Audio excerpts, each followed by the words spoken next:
Hey guys, this is Tina at Dirt Road Believer. I'm so glad that you're here with me today, taking time out of your busy schedule to be in devotion to the Lord. We have a great devotion coming up today. Actually, this is a two-part devotion on worship with my worship leader from my church, Tina Mentor. So I'm so glad to have her on the channel today.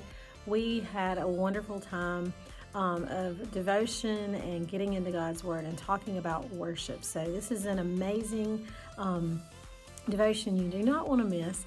And today we're going to get into, Tina's going to walk us through, the effects of worship, what effect it has on us. And then next week we're going to get into actually 4 steps that you can take for genuine devotion. So I'm really excited about that. Hey, in the Lee family lately, it's been a little bit sad. As you know, Crawford's my senior, and we're winding some things up. That child has wrestled 13 years out of his life, and we have been there for every match. And he wrestled his last match about a week ago. And so he finished up 3rd in the state at the Georgia High School Association state tournament. We're so proud of him. He has really achieved a lot in his time wrestling, but it's over now, and it was a little sad. So I'm going to give you some really special clips from that day, and hope you enjoy it, and then we will be right back for today's devotion. Make sure you have pen and paper ready for today's devotion because you're going to get some good notes.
I'm so happy to have my very special guest with me tonight. We're actually filming this at the end of a work day. You might be able to tell she's a nurse. And I'm a tired teacher, but this is Tina Mentor. And I'll tell you, Tina, even though I have had a long work day and everything else, that demands our time, I've been so looking forward to this. I know, me too. Nothing rejuvenates me like the Word. And so I have been so happy to just get here tonight in the rain and everything else. I know. But Tina is, we get confused a lot in church because we hear our name, Tina, and we both Very true. But Tina is my pastor's wife. So Phil and Tina, both, I feel like they pastor this church together. She's our worship leader.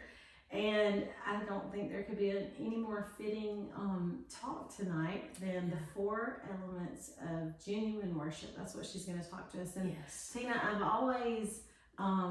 I just like your take or your approach to worship, because as the worship leader, she's very prepared. She's also very patient because we giggle a lot in practice. Very and talk true. A lot. Very true. Singers talk way more than musicians. They do. Instrumentalists do. But she's very prepared. She's always got a plan, and she's always seeking the Holy Spirit to guide her in her preparation. But then it's not a concert. It's true. You bend and you listen, and it's always a genuine worship experience for me. So thank you for your leadership in that area. Yes, thank you. But obviously you have a heart for worship. I do. I do. Saw that the moment I walked in this church. And Love so it. take us back to when you first knew and developed that heart for worship. Probably when I was a young girl, I would say maybe 7, 8 years old. I can remember being at church myself, and I was always fascinated by the music. Always, loved music, but there was just, it was more or less, I was just captivated when it started, whether it was the vocalist or the musicians. I mean, I was just like, it was like tractor beating. I mean, I was there. And kids, a lot of times, when younger especially, it's very easy to get distracted or kind of, have our focus pulled a different direction, but not me. There was just, and at that time, as a kid, really not processing at that moment, but I can remember thinking, I would watch the piano player especially, and just her playing the piano, and she did a great job, but playing the piano and the way she sang, I would just stand there, and I think if she played and sang for hours, I would have been right there with her. And I thought, one day I'm going to do that. Oh. One day I'm going to do that. And so I think that as I grew and matured in the Lord and physically, that, it then transitioned into a calling for me. It was something that I just could not escape. There's such a passion for that. And I know a lot of times, and what I'm talking about now is the music portion and that sort of thing, and more or less the services when we come into a church, people expect that as part of the service. We label that, worship, part of the service. And of course, we'll talk about other things in just a few minutes, but that was my first initial draw, and I was just so in love with that. And still to this day, I love music. All kinds of music, I am a music lover.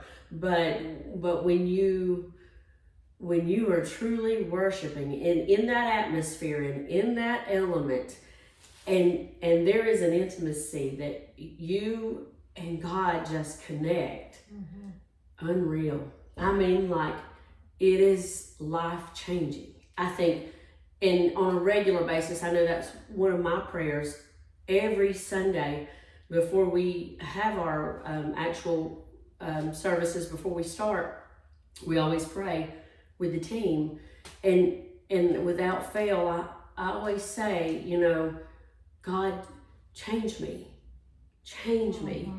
So the transformation that takes place, I know through my worship, with me personally, it rejuvenates, it regenerates, it strengthens, it is my fuel for the week. And I know there are other forms of worship, and we'll talk about that.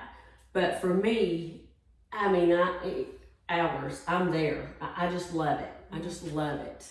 Being in His presence, and that really just, when you are connected and you're truly worshiping and have truly surrendered with all your heart there in that moment, I mean, it's like there's no one else in the room. It's amazing. It's Even amazing. though it's corporate worship. Yes, amazing. But looking back, you can definitely see how the Lord began to plant seeds in you as that little Yes. 8-year-old Yes. girl. Yes. He had a plan. Yes, He did. And I'm so glad. It's it's one of those things, and I've often said, I don't profess to be the greatest or the best or the most talented, but I definitely have a willing heart, and I have pursued that because I love it so much. I feel like God really does bless us when we, at times, for a lot of us, step out of our comfort zone and into that unknown space. We feel God leading, we feel God calling,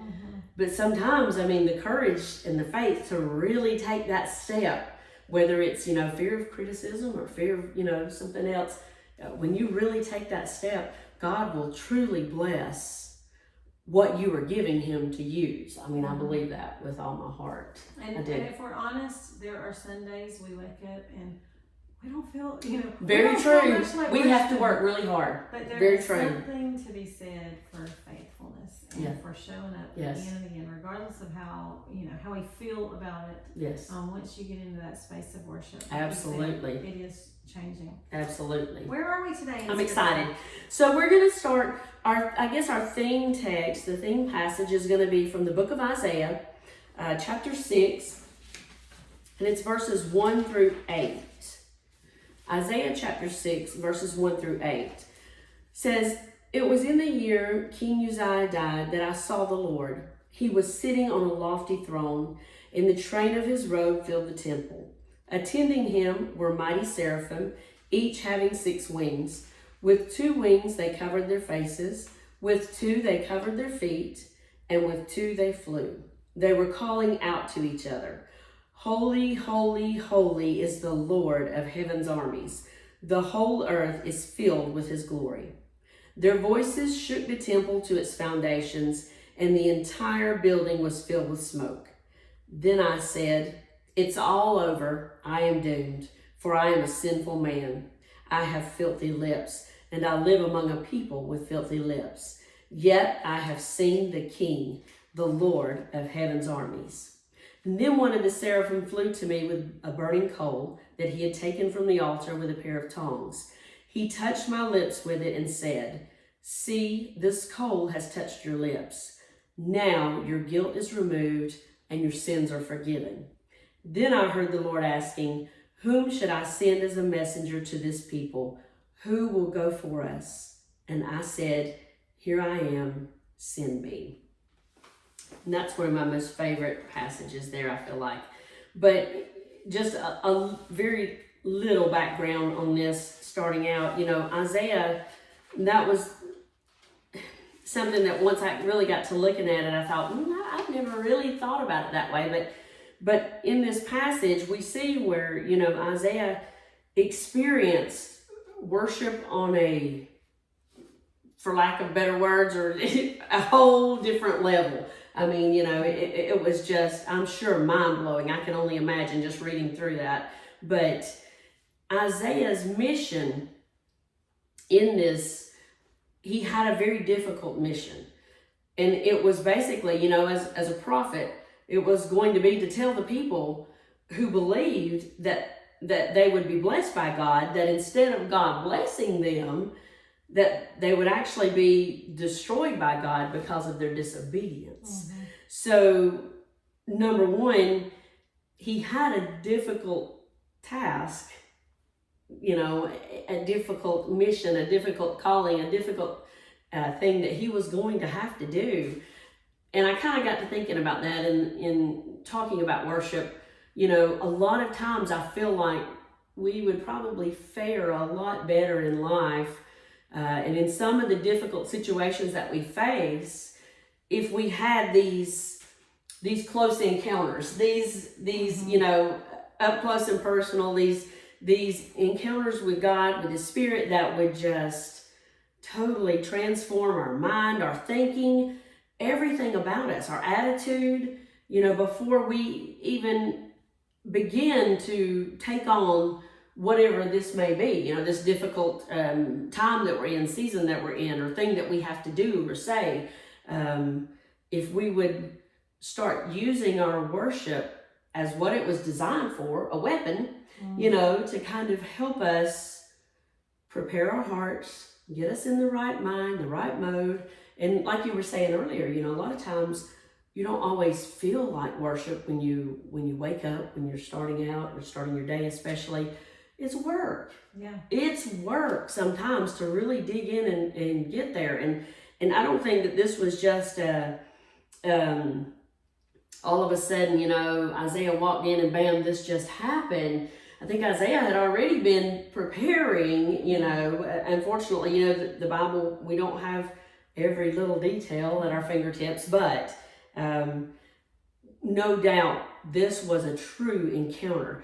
And I wrote a statement down that I love, and I actually got it studying through my Life Application Study Bible, but it was one that I really wanted to focus on as my kind of theme thought behind our 4 elements. But Isaiah's encounter with God permanently affected his character. He reflected the God that he represented. From that point, it changed him. And I believe that once you've experienced true worship, it changes you. You're not the same. You can't go back to the same thing. It's not enough. You know, you crave it. And you want more. Yes. And more. Yes. One of the things that stood out to me in what you read in Isaiah was where it said the foundations of the doorways shook at the sound of their voices. And that jumped out at me because just this morning in my study, I was reading in Joshua about walking around the walls of Jericho, and it was that 7th time that the Lord commanded them to just raise your voices. And what a powerful thing our voices are. And when you have a corporate worship where, you know, we always have those that are tight-lipped, but you know, I think about corporate worship when everyone is completely involved in raising their voices to the Lord. And you know, if we could see a physical reaction like they saw in the Old Testament, we would see walls crumble and know, walls shake. And that Amazing. So the 4 elements of genuine worship. The very first one is wonderment. Wonderment. But this first element, worship is wonderment. As Isaiah enters the presence of God, he is awestruck by God's majesty and holiness. And I feel like sometimes, especially nowadays, with so many distractions, so many things that we have nowadays going on that just really compete for our attention, we lose that wonderment. We lose that sense of awe, you know? And that's essential. We've got to have that. For genuine worship, we've got to have that. Sometimes I feel like our awe and wonderment has been misdirected to, this newest phone. This facial product. I mean, it's commercialized. Very true. Right? Very true. And, you know, to be in awe of our Lord through worship, that's a different ballgame. Yeah. Well, and to the point, you know, that Isaiah could not look upon God. He couldn't speak initially. I mean, I can only imagine what he felt at that moment. The second element is worship is transformative. And that's based on verse 5 that we read. But while in God's presence, Isaiah sees who he really is. A man of a sinner. Yes, a sinner. And we are all, I don't care if you've been saved, if you've been a believer for, you know, a day or 50 years. We are all sinners saved by grace. And I think it was in that moment that he was truly transformed. You realize in the presence of that kind of holiness, you know, oh God, you know, how humbling that must have been for him. But that was so powerful to me that the transformative is probably my most favorite part, I think. But he realized he was a sinner. And at that moment is where I think, you know, he truly begins to allow God to shape him and to transform him into the person, into the prophet, into the messenger that God really wanted him to be. Someone who experiences the forgiveness of God. That in itself is just, and you know, once you've experienced that, it does, it changes you. It's hard to put into words, but worship it is transformative. When genuine worship, it must be. If we are not being changed, if we don't have those encounters, then it's kind of going back to, like early on we mentioned, you know, it like a more or less a performance mentality, and you know, or a concert. or, whatever the action may be or whatever we're doing, it's just going through the motions. Yeah. It's just going through the motions. And it's not truly changing us. We all, I feel like I said, it doesn't matter how long you've been walking this road, you can always learn. You can always grow. We can always change. I feel like as believers, we need to accept that mentality and be comfortable in that mentality that, change is good. Because in a physical sense, without change, you have no growth. Yeah. Ever. I mean, physically, spiritually, whatever level you're talking on, we've got to grow. I mean, you've got to have that change to grow. And so our worship, transformative is my favorite element in the 4 elements. I have a habit, a Sunday morning habit, either driving to church or on the way into church. I'll say, Lord, let us exit these doors better than we entered. I love it, yes. And better in the sense that we're growing and we're becoming more like Him. Right. That's I love it. Better. I love it. Love it. Number 3 is worship is renewing. Renewing. And it goes on to say, through God's forgiveness, Isaiah is a renewed person who lives now for the purpose and will of God. And that was in the last verse, verse 8, where he said, here I am, send me. That was, Isaiah was no stranger to God and the way He worked and the things that had happened in years past and for generations past. Following God is not always an easy road, especially when we're going back to Old Testament times and that sort of thing. It's, they knew there were going to be sacrifices. There were going to be things that would be very difficult. I mean, definitely, I think a big picture as far as what true faith really is. I mean, because these men like Isaiah, were putting literally their life, their hope, everything was in God. They made it through with, little means as far as, material things. Their hope and their trust was truly in God. And He never failed. But worship is renewing. I feel like Isaiah probably had moments during that encounter that, like a lot of us would, maybe there's somebody else that would be better suited for this job. I don't know that I'm the person for this, God. I really don't.